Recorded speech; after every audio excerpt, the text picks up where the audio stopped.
के इस वीडियो पर लेकर के आ चुका हूँ त्रैमासिक पेपर 2024-25 का कक्षा 11वीं का भौतिक शास्त्र का। यदि आपको पूरे 70 में से 70 अंक चाहिए तो वीडियो के लास्ट तक बने रहना और चैनल को जिन्होंने सब्सक्राइब नहीं किया है चैनल को सब्सक्राइब कर लेना। ठीक, ये पेपर प्यारे बच्चों 18 सितंबर को है। ठीक ना, भौतिक शास्त्र का आपका कब है? 18 सितंबर को है। तो पेपर को अच्छे तरीके से पूरा तैयार करके जाना। जितने भी मैं क्वेश्चन आपको बता रहा हूँ सभी क्वेश्चन वेरी वेरी मोस्ट है, यानी हर एक क्वेश्चन आपके लिए महत्वपूर्ण है। सभी क्वेश्चनों को तैयार कर लेना और यही क्वेश्चन आपके पेपर में आएंगे। इनके अतिरिक्त एक आध क्वेश्चन बाहर से आ सकते हैं, लेकिन ये क्वेश्चन बहुत ही मोस्ट क्वेश्चन है। सभी क्वेश्चन को तैयार कर लेना। इसका आपको पीडीएफ चाहिए तो पीडीएफ भी आपको प्रोवाइड करा दूंगा। कहाँ मिलेगा पीडीएफ? नीचे डिस्क्रिप्शन के लिंक पर मिल जाएगा। ठीक ना, डिस्क्रिप्शन पर एक लिंक दे दूंगा, वहाँ से डाउनलोड कर सकते हैं, या टेलीग्राम पर लिंक दे दूंगा, वहाँ से भी आप लोग डाउनलोड कर सकते हैं।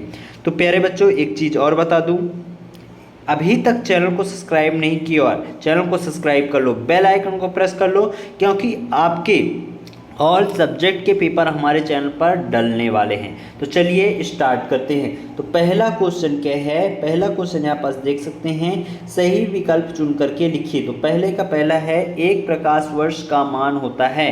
तो एक प्रकाश वर्ष का मान कितना होता है? तो 9.46 × 10⁻15 मिलीमीटर होता है। ठीक, फिर दूसरा क्या है, रिश्ती समय ग्राफ ढाल प्रदर्शित करता है, वेग का, त्वरण का, मंदन का या विस्थापन का?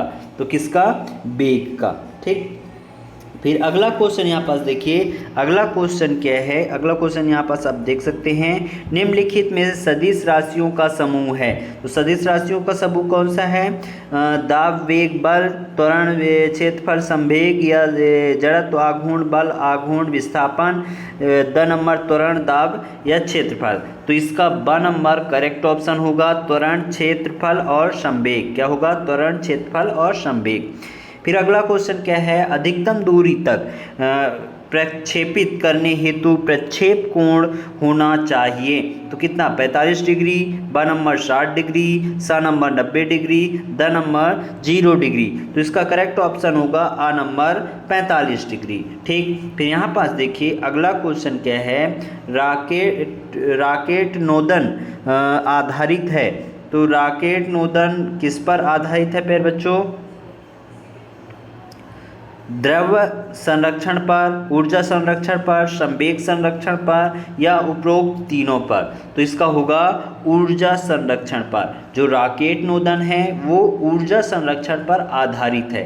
ठीक, अगला क्वेश्चन है, निम्नलिखित में से ऊर्जा का मात्रक नहीं है। तो जूल, अर्ग, इलेक्ट्रॉन वोल्ट या वाट? तो इसका करेक्ट ऑप्शन होगा वाट। ऊर्जा का मात्रक नहीं है। अर्ग, जूल और इलेक्ट्रॉन वोल्ट ये ऊर्जा का मात्रक है। ठीक, फिर यहाँ पास देखो खालिस्तान, प्रश्न क्रमांक दूसरे में क्या है, खालिस्तान रिक्त स्थानों की पूर्ति कीजिए। तो पहला है, 1 nm बराबर कितना m होता है, कितना मीटर होता है? तो 10⁻⁻9 मीटर। ठीक, फिर दूसरा क्या है, ताक्षणिक चाल व ताक्षणिक वेग का अनुपात सदैव खालिस्तान होता है। तो 1 होता है। क्या होता है? 1 होता है। वृत्तीय मोड़ पर सड़क खालिस्तान की ओर ऊंचाई बनाई जाती है। तो कहाँ की ओर? ढलान की ओर। कहाँ? ढलान। ठीक, फिर अगला क्या है, यदि किसी निकाय पर कोई बाह्य बल न लगाया जाए तो उसका खालिस्तान नियत रहता है। तो क्या होगा? रेखीय संवेग। चौथे में हो जाएगा रेखीय संवेग। पांचवा, एसआई पद्धति में बल का मात्रक खालिस्तान होता है। तो इसका हो जाएगा न्यूटन। ठीक, दृढ़ स्प्रिंग का स्प्रिंग नियतांक मृदु स्प्रिंग के स्प्रिंग नियतांक से अधिक होता है। क्या होता है? अधिक होता है। ठीक, इस तरीके से आप पूरा आंसर लिख लीजिएगा। यहाँ पास देखिए प्रश्न क्रमांक तीसरा क्या है, सत्य असत्य पूछा गया है। तो पहला है, किसी किसी पिंड को एक समान वेग से गतिशील बनाए रखने के लिए बल आवश्यक है, तो ये सत्य है। ठीक, फिर दूसरा क्या है, संरक्षित बल के विरुद्ध की आकार स्थित ऊर्जा में कोई परिवर्तन नहीं करता है, ये असत्य है, परिवर्तन करता है। ठीक ना।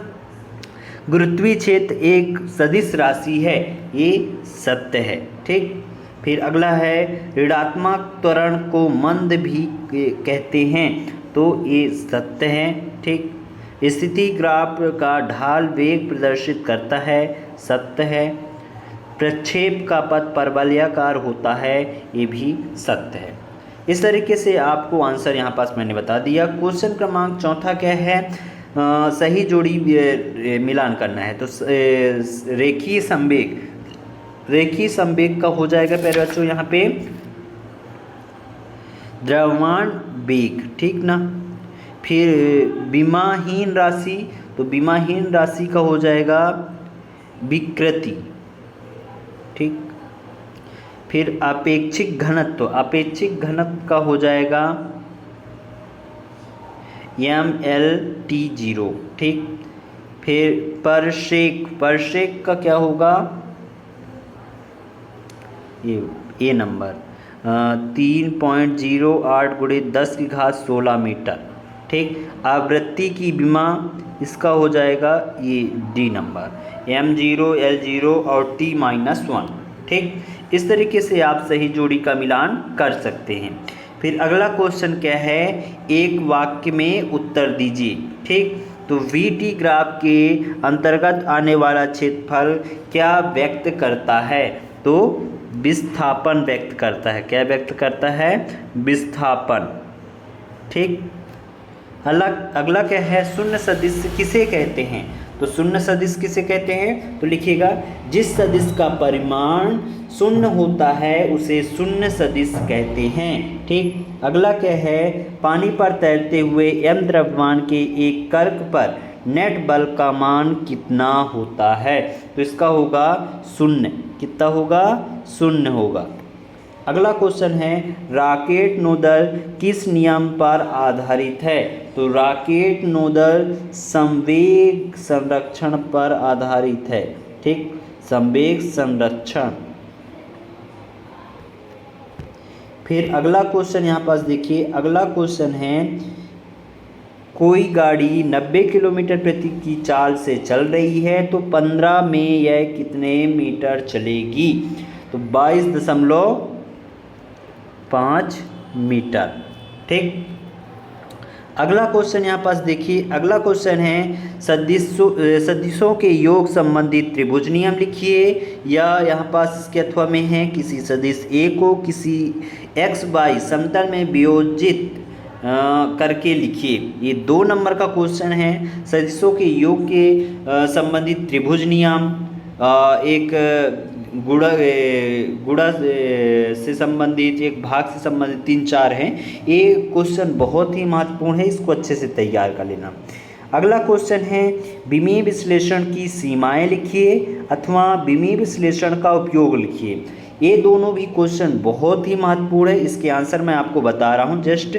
ठीक, फिर यहाँ पास एक अंकित क्वेश्चन दिया गया है कि कोई कार एक समान रूप से त्वरित होकर 5 सेकंड में 18 किलोमीटर प्रति आवर्स से 36 किलोमीटर प्रति आवर्स की चाल प्राप्त करती है, तो कार का त्वरण ज्ञात कीजिए। इसके अथवा में है एक क्वेश्चन, 20 ग्राम की एक 900 किलोमीटर प्रति आवर्स की चाल से चलकर एक रेत के ढेर पे 25 किलोमीटर तक घुस जाती है, तो गोली में उत्पन्न मंदन ज्ञात कीजिए। तो इन तीनों का आंसर मैं आपको बताए दे रहा हूँ। और तो आप यहाँ पास देख सकते हैं एक क्वेश्चन क्रमांक 6वें का आंसर यहाँ पास दिया गया है, सदिशों के योग का त्रिभुज नियम। ठीक, इसको आप पूरा परिभाषा यहाँ पास दिया गया है, अच्छे तरीके से लिख लीजिएगा।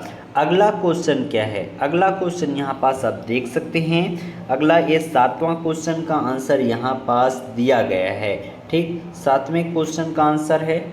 ठीक, इसको आप पूरा विधिवत अच्छे तरीके से देख सकते हैं और लिख लीजिएगा।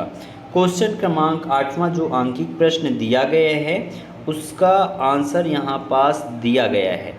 इसको आप अच्छे से नोट डाउन कर लीजिए। क्वेश्चन क्रमांक 8वें का आंसर पूरा यहाँ पास त्वरण निकाल के दिया गया है, 1 मीटर प्रति सेकंड स्क्वायर। ठीक ना, ये पूरा आंसर है, अच्छे तरीके से आप देख सकते हैं। और प्यारे बच्चों, इस तरीके से हमने क्वेश्चन क्रमांक 8 तक हमने पूरे प्रश्नों के आंसर देख लिए हैं। ये पार्ट 1 था। ठीक ना, कौन सा पार्ट था? पार्ट 1 था। और इसका सेकंड पार्ट बहुत जल्द आने वाला है, जिसमें हम देखेंगे क्वेश्चन क्रमांक आपका 9 से लेकर के 20 तक। ठीक, पूरे क्वेश्चन के आंसर आपको उस वीडियो पर मिल जाएंगे, जो भी क्वेश्चन बच रहे हैं तो। और जो ऑब्जेक्टिव क्वेश्चन हैं उनके आंसर भी यहाँ पास थोड़ा एक नज़र आपको डाल देता हूँ। ये प्रश्न क्रमांक 1 का उत्तर पूरा यहाँ पास दिया गया है। प्रश्न क्रमांक 2 और 3 का उत्तर यहाँ पास पूरा विधिवत आंसर दिया गया है। क्वेश्चन क्रमांक 4 का आंसर, ये 5वें का आंसर यहाँ पास बता दिया। ठीक, इसका यदि आपको PDF चाहिए तो नीचे डिस्क्रिप्शन पर लिंक दे दूंगा, वहाँ से आप जाकर के डाउनलोड कर सकते हैं और इसको अच्छे से तैयार कर सकते हैं। प्यारे बच्चों, मिलते हैं अगले वीडियो के साथ, तब तक के लिए जय हिंद, जय भारत। ठीक, 9 से पूरे आपके 20 तक पूरे के पूरे क्वेश्चन के आंसर सहित आपको बताऊंगा।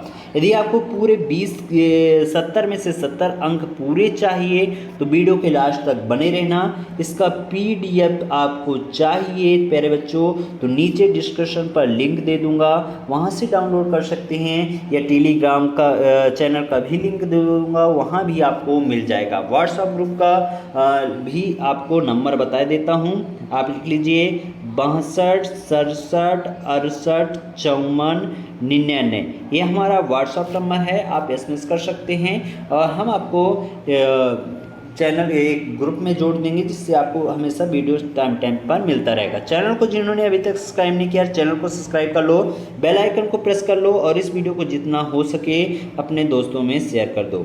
तो यहाँ पास देखो, अगला क्वेश्चन क्या है, वृत्तीय गति किसे कहते हैं? क्या है? वृत्तीय गति किसे कहते हैं? और इसके अथवा में है प्रक्षेप गति किसे कहते हैं? दोनों क्वेश्चन बहुत महत्वपूर्ण हैं, 2 नंबर के क्वेश्चन हैं। इसके आंसर आपको वीडियो के लास्ट पे प्रोवाइड करूंगा, क्योंकि अभी क्वेश्चन मैं बताते जा रहा हूं, आंसर आपको भी पूरा बता दूंगा। जड़त्व का नियम लिखिए।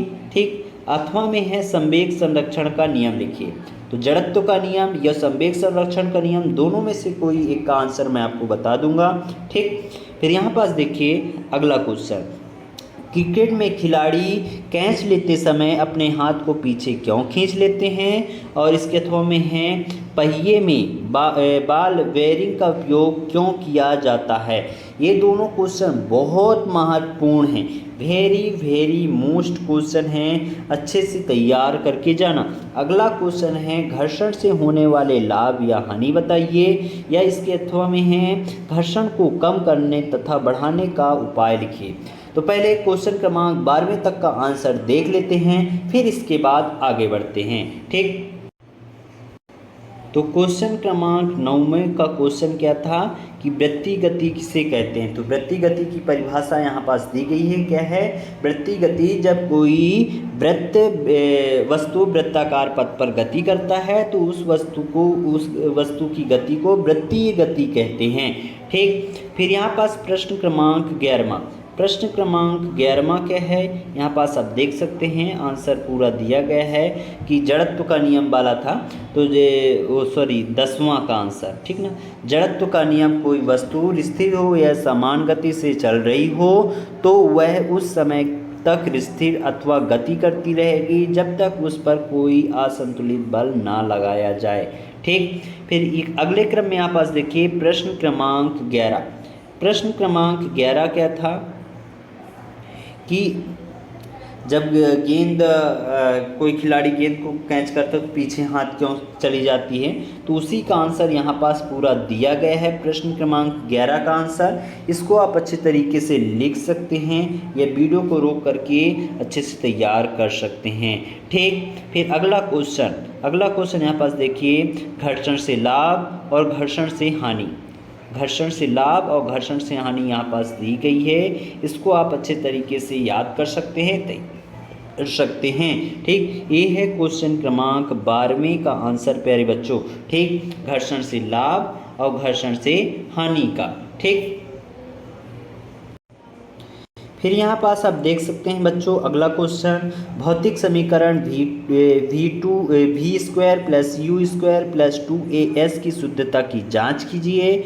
और इसके अथवा में है वायु में ध्वनि का वेग v वायु दाब p एवं घनत्व d पर निर्भर करता है। विमीय विद्युत से ध्वनि के वेग v के लिए न्यूटन के सूत्र की स्थापना कीजिए। ये बहुत ही महत्वपूर्ण है और अच्छे तरीके से याद करना है। क्वेश्चन क्रमांक 14 क्या है, प्रक्षेप गति में किस कोण पर क्षैतिज परास ऊंचाई के बराबर होती है, गणना कीजिए। एक ही अथवा में है, सिद्ध कीजिए कि एकांक त्रिज्या की वृत्तीय गति में रेखीय वेग वस्तु के कोणीय वेग के बराबर होती है। इन सभी के आंसर मैं आपको प्रोवाइड कराऊंगा। पहले क्वेश्चन देख लेते हैं। ठीक, फिर यहाँ पास देखिए क्या है कि अनुप्रस्थ एवं अनुदैर्ध्य तरंग में अंतर लिखिए। 3 नंबर का अंतर पूछा गया है, बहुत ही महत्वपूर्ण है, अच्छे से याद कर लेना। अगला क्वेश्चन क्या है, एक तनी हुई डोरी में अनुप्रस्थ तरंग की चाल का व्यंजक ज्ञात कीजिए। ठीक, फिर 16वां नंबर क्या है, शक्ति के लिए सूत्र P बराबर F.V स्थापित कीजिए। अथवा संरक्षित बल एवं असंरक्षित बल में 3 अंतर स्पष्ट कीजिए। ये भी महत्वपूर्ण क्वेश्चन है, बहुत अच्छे तरीके से याद करके जाना। अगला क्वेश्चन यहाँ पास देख सकते हैं 17 नंबर, जो कि कुछ आंकिक प्रश्न दिए गए हैं। ठीक, 18वां में क्या है, लोटनिक गति किसे कहते हैं। लोटनिक गति को पिंड की संपूर्ण गतिज ऊर्जा ज्ञात कीजिए अथवा कोणीय संवेग एवं बल आघूर्ण में संबंध स्थापित कीजिए। ये नीचे वाला वेरी मोस्ट है, अच्छे तरीके से याद कर लेना। ठीक, फिर यहाँ पास देखो अगला क्वेश्चन, एक समान त्वरित गति में xt ग्राफ खींचकर गति के समीकरण को प्राप्त कीजिए। अथवा में यहाँ पास देखिए क्वेश्चन क्रमांक 20 में एक आंकिक प्रश्न दिया गया है, इसको आपको सॉल्व करना है। ये सारे क्वेश्चन वेरी मोस्ट हैं और इनके आंसर मैं यहाँ पास आपको दिखा रहा हूँ, इसको आप अच्छे से तैयार कर लेना। यहाँ पास आप देख सकते हैं क्वेश्चन क्रमांक 13 का answer V square plus U square plus 2a समीकरण की शुद्धता की जांच करना है। तो यहाँ पास पूरा विधिवत दिया गया है, इसको आप अच्छे से तैयार कर सकते हैं। फिर अगला क्वेश्चन का आंसर, क्वेश्चन क्रमांक 14 का आंसर यहाँ पास दिया गया है। ठीक, 36 परास वाला है ना आंकिक प्रश्न, ये पूरा आप देख सकते हैं। ठीक, इसको आप सॉल्व कर लीजिएगा। फिर अनुप्रस्थ तरंग और अनुदैर्ध्य तरंग में अंतर, क्वेश्चन क्रमांक 15 का आंसर है। ठीक, 15 का है जहाँ तक आप देख लीजिएगा, क्वेश्चन क्रमांक मिला लीजिएगा। बाकी क्वेश्चन आया था अनुप्रस्थ तरंग और अनुदैर्ध्य तरंग में अंतर, तो ये पूरा विधिवत यहाँ पास दिया गया है। ठीक, फिर अगला क्वेश्चन ये है, एक क्वेश्चन क्रमांक 16 या 17 में आप देख सकते हैं आंकिक प्रश्न है, तो यहाँ पास पूरा विधिवत दिया गया है। ठीक, 16 का है, ये सिद्ध करने को आया था P बराबर P माइनस FV है ना, देख लीजिए ना। इस तरीके से हमको जितने क्वेश्चन के आंसर मिले हैं, यानी 16 तक मिले हैं, 17, 18, 19 और 20 का जो क्वेश्चन का आंसर है वो मैं आपको कहाँ दूंगा, टेलीग्राम पर। नीचे टेलीग्राम पर मैं आपको दे दूंगा, टेलीग्राम पर। ठीक ना, और यदि आपको इसका PDF चाहिए प्यारे बच्चों, तो नीचे डिस्क्रिप्शन पर लिंक दिया गया है। ठीक, आप वहां से डाउनलोड कर सकते हैं, नीचे से पूरा आपको PDF मिल जाएगा। ठीक, PDF आपको मिल जाएगा, नीचे से आप लोग डाउनलोड कर सकते हैं। और इस वीडियो को जितना हो सके अपने दोस्तों में शेयर करो ताकि सभी के पास पहुंच पाए। यदि अच्छा वीडियो का रिस्पांस रहेगा तो मैं पूरे पेपर आपको रियल डालूंगा और आप